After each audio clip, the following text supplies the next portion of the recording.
সম্মানিত সুধী, আসসালামু আলাইকুম। আজকে আমরা আসছি একটি মিশ্র ফল বাগানে।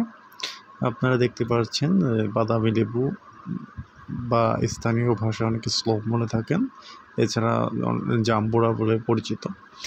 দেখতে পাচ্ছেন এটা একটি ভিয়েতনামি জাম্বুরা জাত, যেখানে আপনারা দেখছেন প্রত্যেকটি গাছে মানে জাম্বুরায় পরিপূর্ণ। আপনারা দেখলে বিশ্বাস করতে পারবেন না যে একটা জাম্বুরা গাছে এত পরিমাণ জাম্বুরা আসতে পারে, এবং প্রত্যেকটা জাম্বুরার সাইজ খুবই প্রিমিয়াম সাইজ, যেটা হচ্ছে আপনার বাজারে ক্রেতাকে আকৃষ্ট করবে।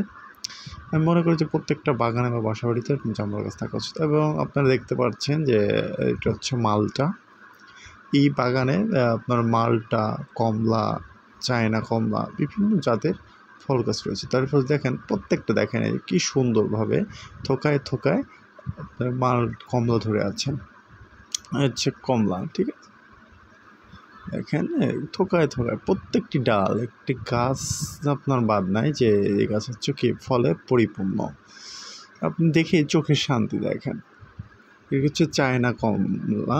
দেখেন আমরা যে বাজার থেকে ছোট ছোট কমলাগুলো কিনে থাকি, চায়না কমলা নামে সেই কমলাগুলো দেখেন প্রত্যেকটি গাছ থোকায় থোকায় কমলা পরিপূর্ণ। আপনারা দেখলেই আসলে চোখে না থাকলে বিশ্বাস করতে পারবেন না যে এত পরিমাণ আমাদের মাটিতে এই যে কমলা এবং মালটা সুন্দরভাবে হয়ে থাকেন।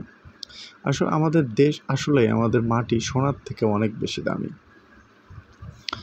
দেখতে পাচ্ছেন, দেখেন আপনারা নিজের চোখেও বিশ্বাস করতে পারবেন না যে গাছে এত পরিমাণ ফল আসতে পারেন।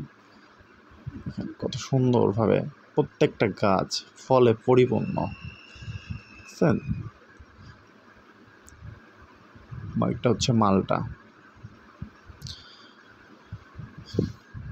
তো সকলকে ধন্যবাদ জানাচ্ছি এবং আপনাদেরকে বলছি আপনারা আসুন, এরকম ফল বাগান স্থাপন করুন। ধন্যবাদ।